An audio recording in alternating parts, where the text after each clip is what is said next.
নিষ্ঠুৰ নিয়তিৰ ওচৰত হাৰ মানিলে বটদ্ৰৱাৰ ৰতনে। বটদ্ৰৱা গোসাঁইখুন্দা গাঁৱৰ এটা দৰিদ্ৰ পৰিয়ালৰ একমাত্ৰ সম্বল আছিল এই ৰতন বৰদলৈ। ৰতনৰ মৃত্যুৱে কালমানিশা নমাই আনিছে এই দৰিদ্ৰ পৰিয়ালটোলৈ।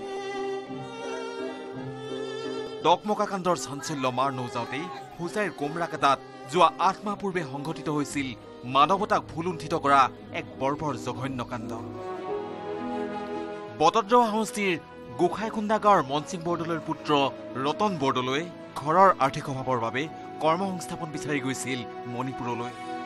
মণিপুৰৰ পৰা ঘৰলৈ উভতি অহাৰ সময়ত ভুলক্ৰমে চাপৰ মুখৰ সলনি হোজাই পাইছিলগৈ ৰতন। হোজাই পোৱাৰ পিছতেই নিজৰ ঘৰৰ ঠিকনা বিচাৰি কোমৰাকাটা গাঁৱৰ গাঁওবুঢ়াৰ ঘৰৰ দুৱাৰ ঢকিওৱাত সৃষ্টি হৈছিল এক উত্তপ্ত পৰিস্থিতিৰ। সেই গাঁৱৰ গাঁওবুঢ়া আৰু উত্তেজিত ৰাইজে ৰতনক সোপা ধৰা সজাই খুটাত বান্ধি গণপ্ৰহাৰ কৰিছিল। চিঞৰি চিঞৰি ৰতনে নিজৰ পৰিচয় দিয়াৰ পিছতো ৰেহাই দিয়া নাছিল উত্তেজিত জনতাই। পিছত গণপ্ৰহাৰ কৰি গাঁওবাসীয়ে ৰতনক চমজাই দিছিল আৰক্ষীৰ হাতত। ৰতনক পৰিয়ালৰ লোকে ঘৰলৈ লৈ আনে যদিও উন্নত চিকিৎসাৰ সুবিধা দিব পৰা নাছিল দুখীয়া পৰিয়ালটোৱে। তেতিয়াৰ পৰা চিকিৎসাৰ অভাৱত বিচনাখনেই হৈ পৰিছিল ৰতনৰ সংগী। বহু আবেদন নিবেদন কৰাৰ পিছতো চৰকাৰেও দিয়া নাছিল ৰতনলৈ সাহাৰ্য। অৱশেষত চিকিৎসাৰ অভাৱত ৰতনে আঁকোৱালি ল'লে কৰুণ মৃত্যুক। উন্নত চিকিৎসা পোৱাহেঁতেন তেখেত ৰতন বৰদলৈ পুনৰ সজীৱিত হৈ উঠিলেহেঁতেন। উপায় নাইকিয়া হৈ গ'ল পৰিয়ালটো। যিয়ে কাম কৰে সিয়ে এতিয়া মৃত্যুবৰণ কৰিলে। মাধৱ কৰাৰ পিছত আজি ল'ৰাটোৰ চিকিৎসা অভাৱত মৃত্যু মুখত পৰিবলগীয়া হ'ল আৰু তেখেতৰ ফেমিলিয়ে গুচি গ'ল ল'ৰাটোলৈ।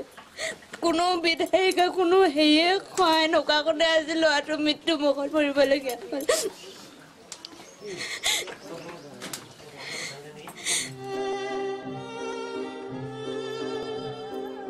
ৰতনৰ মৃত্যুত শোকত ভাঙি পৰিছে পৰিয়ালৰ লোক।